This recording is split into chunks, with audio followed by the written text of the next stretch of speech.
if America were to fall, who could bring it back?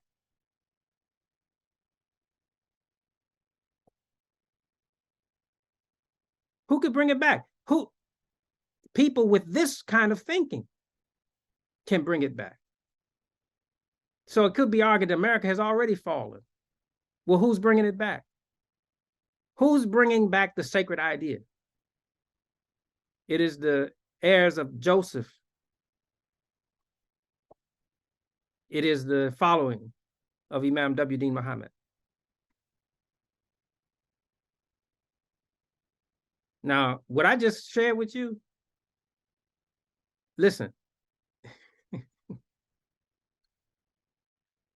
the big sheikhs of Saudi Arabia, if they heard it, they wouldn't tell you all, but they would be looking at each other and nodding. Now they're going to come to our aid. They're going to come strengthen us and support us and give us whatever some of our weak ones will say we need from them. No, they ain't giving us nothing. Because they look at us and they say they have everything. They have what they need. They have what we need.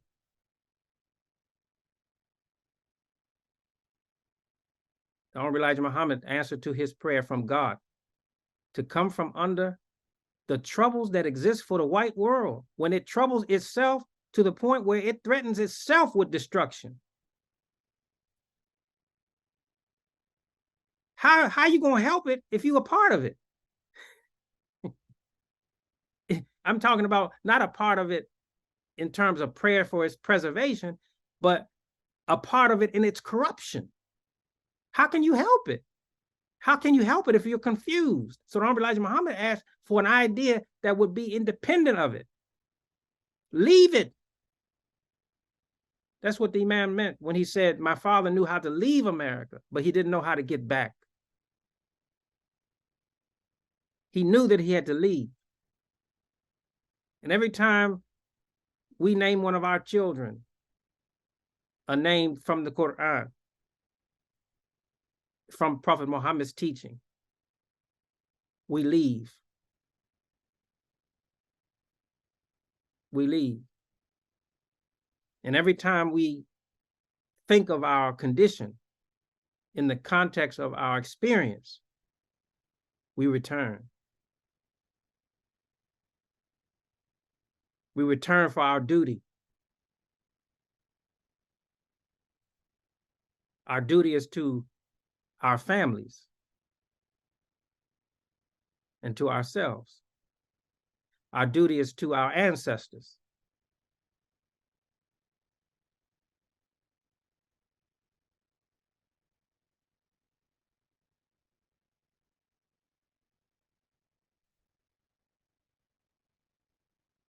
Well, I could go on for a while with this, but just to put it succinctly, one is focusing the purpose for diversity, and I mentioned intellectual, but I'm speaking of educated as to the value of diversity. This is Shu'aib, okay? Shu'aib was from an educated class of his people. And they had a expectation of him to be leader for them. But he saw in their intellectual, cultural, social traditions a corruption, that they were an elite. And he knew that that attitude and that spirit would ultimately lead to their destruction. And he warned them in the context of man's universal purpose, as God had inspired him. That tendency exists in all people. All people when they come to their social excellence, have a kind, they are threatened by a kind of arrogance. And they have to reconnect to what God has established as human purpose and human life. We see that in every people. They all have it. You know, African-American people have it. We have it. We have in our intellectuals a kind of arrogance. And I could name some individuals that would be examples of that arrogance, intellectual arrogance. Okay. We can see it also not just in terms of public intellectuals, but also in our cultural expressions like music. We can see an arrogance. Okay, so you asked the question, you open the door for many things here. All right. So if you listen to the representatives of the progress of jazz as a genre of expression in the African-American community, you'll hear a debate in those people about an arrogance in jazz that they not just discussed it, but they wanted to correct it. So you have movements in the music as a spiritual expression of the condition of the people that make an argument against a direction that represents arrogance for those people. And you'll see an emphasis on simplicity as opposed to complexity in the music.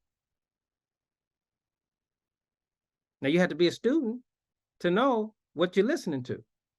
All right. But the musicians themselves, they making commentary on each other all the time in their music. Sometimes they'll join the conversation and sometimes they'll revolt against the conversation. I could tell you some artists, by the way they hit the keys, they were revolting. Now, some of you all can appreciate what I'm talking about, and you know more about it than I do, all right? But what I'm saying is that this movement exists in all people, and is given in scripture by this story that's associated with Shu'aib, and the challenge that he gives to this elite group. He offers them a challenge. You all have to do the research yourself. I'm not going to give you all of it. You have to look at it yourself. But he gives them a challenge to do something, and they do it. They don't respect his requests, and they prove that their interest is elitist and that it is selfish and is self-serving. And he points out by way of this test that this is the reason for your destruction. This movement in the life of man exists in all people, and it has to be overcome. How is it overcome? Recognition of the Kaba'il, the Qibla, universal purpose that exists in all people. A recognition of universal purpose. Don't have to be of the same religion, don't have to be of the same, in the same community. But I understand your drive toward excellence. I understand your pathway toward human excellence. I respect your cultural tradition toward human excellence. So the commonality is human excellence. And I also understand how that perception has unfolded in your life, and that the way that you express it is not quite the same way I express it, but we arrive at the what? The commonality. And then that commonality and that perception of the commonality is elevated by what? Recognition that that this is a movement that God approves.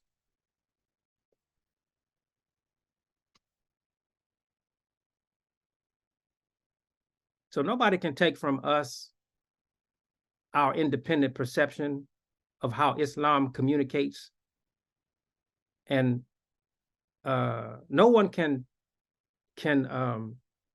restrict that the world benefit from Islam speaking through us.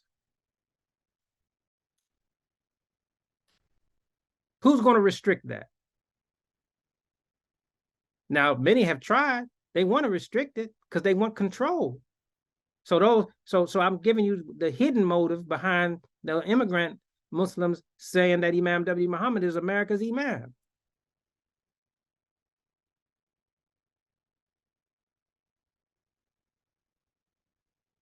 It was a strategy to get our people to work in their interests. So we're going to wait till he dies, and we're going to say that he is America's Imam. So we're going to be endeared to you so we can use your determinations to focus our hope and interests. Take you away from yours and position you to serve ours.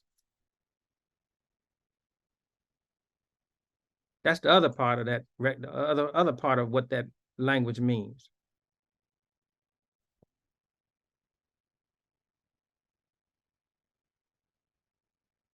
So, like I said, I could go, that's about a 25-minute answer to that question. We could go on for 3 days on this until the temple is rebuilt.